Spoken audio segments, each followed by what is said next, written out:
Hey guys, I don't know if you can tell by the sound of my voice, but I ended up being pretty sick this week, and I wanted to stick to something relatively easy. So we went ahead and we painted up this bone golem. It's one of the models that has been sitting in my reward pile. If you guys don't know what a reward pile is, it's basically a pile of miniatures that you keep as a way of keeping your morale up. I oftentimes get asked in live streams, how do I keep my morale up when working on big projects? One of the things that I like to do as I start to lose morale on a big project, I grab one of my miniatures out of my reward pile, I go ahead and I knock that one out, and then the high that I kind of get off of finishing and completing a model, something that I know I'm going to be able to do relatively quickly, that usually is enough to carry me through the rest of my project, or at least until I need another one of those quick pick-me-ups. So my reward pile is a pile of miniatures that I already know what I want to do with them, and I know I can paint quite quickly. Anyway, let's get on with the video. There probably won't be a whole lot of talking, but we'll talk through what I did do.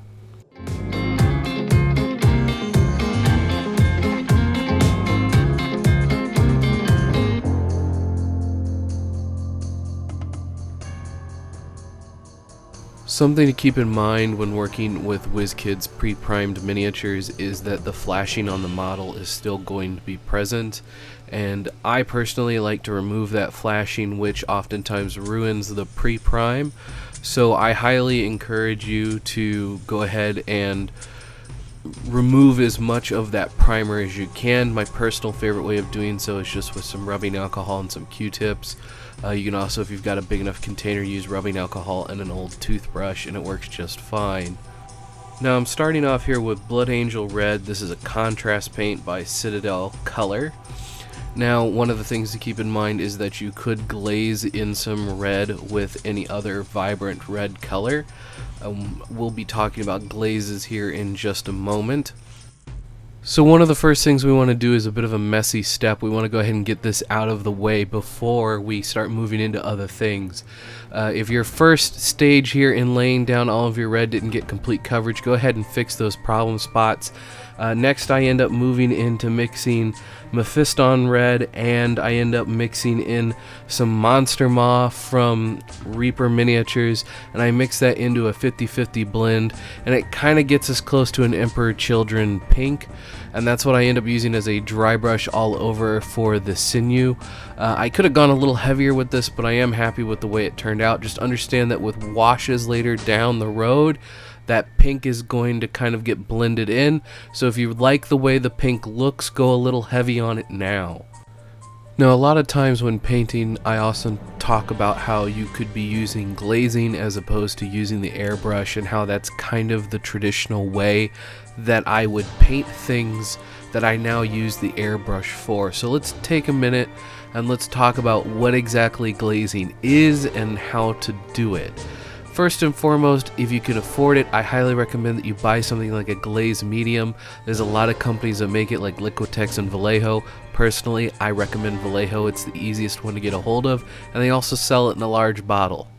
Now secondly, if you're working on a budget and you don't really want to spend the money on something like that, that's fine. You can just use water.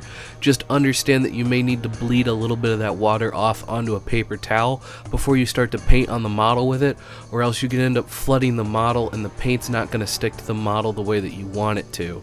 By bleeding it off, I simply mean touch your brush to a dry piece of the paper towel to suck off that excess water. You are going to lose a little bit of paint doing it that way, but you'll have a lot more control over it. Now when it comes to the overall consistency of the paint, basically you want it to be able to have about 50% coverage, meaning that if you were to paint it onto a surface like a cheetah print, you would be able to vaguely see the cheetah print through the layer of paint that you have added. A really good example of this is maybe painting over a freckle or something on the back of your thumb and seeing if you can still see the freckle through the layer of paint that you have painted. If you can barely see it, then you've done a good job at mixing your paints, and that's about the consistency we want to use to start our glazing process.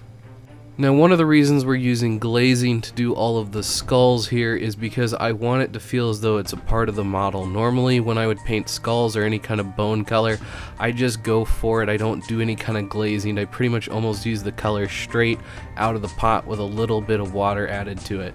The reason we're going with glazing is I really want to help to blend in these colors between the starkness of the bone and the starkness of the red, that kind of blood sinewy color. I want to mix this all together because although this is a pile of bones that is shambling about, it is also held together by all this muscle and sinew, and there is still technically some blood in there.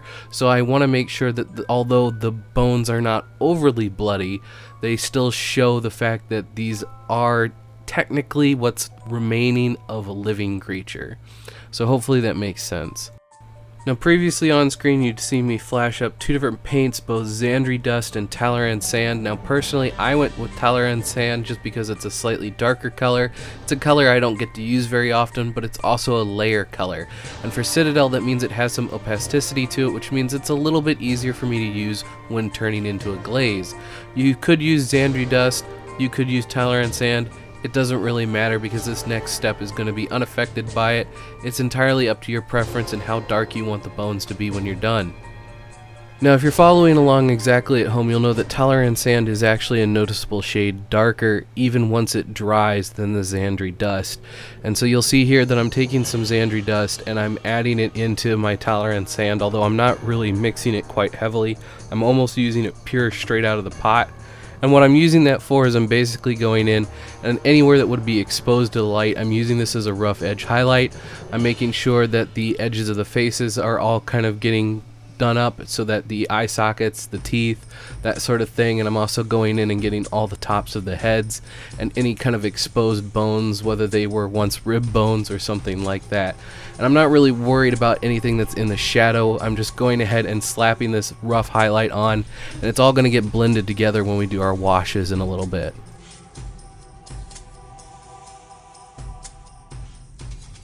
Hey guys, I just want to give a quick friendly reminder that a really awesome way to help support this channel that doesn't cost you anything is to simply hit the like button. By hitting that like button, it is going to show this video to about 3 to 5 other people with similar interests to yourself. So if you're not able to financially support the channel through donations and things like that, a really great free way to help me out is simply to hit the like button and to share it around with all of your friends. So thank you guys so much for all the love and support, and let's get back to the video. Now, a tip that was brought to my attention: if you don't want your washes to stick to the surface, go ahead and gloss them. So in this case, I don't really want them sticking to the surfaces of the bone, I want them sticking to the recesses of the bone. So I'm going in with some Agrax Earthshade. Now you could use Agrax Gloss or regular, it doesn't really matter. And we're just going through and applying this shade all over the bone. Now you could use a bunch of different washes. In my case, I really like Druchii Violet on top of this reddish pink color, and I'm just doing this to go in and make it look as though the muscle that is holding this whole thing together is kind of abused. You know, these muscles weren't meant to go maybe necessarily in this direction. They were definitely not meant to hold this creature together. They were designed for whatever creature these muscles all came from. So they're going to be aggravated, they're going to be a little misshapen, a little miscolored. So in places I've just gone in and added some purple wash on top of all the muscle just to add a bit of distress. So at this point, I had originally kind of thought that I was done with the model, but I realized that I needed to add a few more highlights. Everything was kind of looking samey, and I just went ahead and I used a Shopti bone now, and I'm laying in some highlights on the hands and where the face should be. These are the places I'm wanting to draw your eye to, and again, it's the rule of 3, so I've got his 2 hands and his face, and I'm put a little bit of highlights in on the ribs, but mostly I want to focus that highlight in on those hands and the face, and that should really help to draw your attention to there. Now I've also gone ahead and I've done up the base real simple with some dark grays and some dirt texture, some generalized texture from Games Workshop. I ended up using Sterling Battlemire and just kind of laid that in all around the feet, along with some basing material that I had left over from some other projects. Now, every time I have ever seen somebody paint one of these models, they always leave it glossy, and I was going to do the same thing to make it kind of look wet, but I really didn't like the way that that looked, it didn't really fit the aesthetic that I wanted, so we're going to end up changing that. I'm going to end up putting a dull coat on top of that. And I also wanted to add a little bit more flair to the blood effect because it is just raw muscle, but I don't want to put it all over. And so that's kind of how we ended up here. So what I did is I only applied the dull coat from a specific angle so that as you kind of rotate and move the miniature, there are places that are still glossy, whereas other places it is very matte. And because of the angle that I sprayed from, most of the bone ended up remaining pretty matte, which I was really happy with. And then I applied my blood texture and my blood gore effect stuff on top of all of that. And I think it does a really good job. It's not super over the top, and it still sells the illusion that this thing is still leaking whatever juices remain from the animals or people that this was made from. And I think it does a really good job at kind of getting the point across that this is just a nasty creature you really don't want to be around. Well, in any case, guys, that is our model sorted for today. Hopefully you guys thought this was really cool. I know this is a model that has actually been in the requested pile for a while. For some reason, everybody over on TikTok has really wanted me to do this one for a while. So, but in any case, I hope your display case is always filled and your pile of shame never runs empty. Until next time.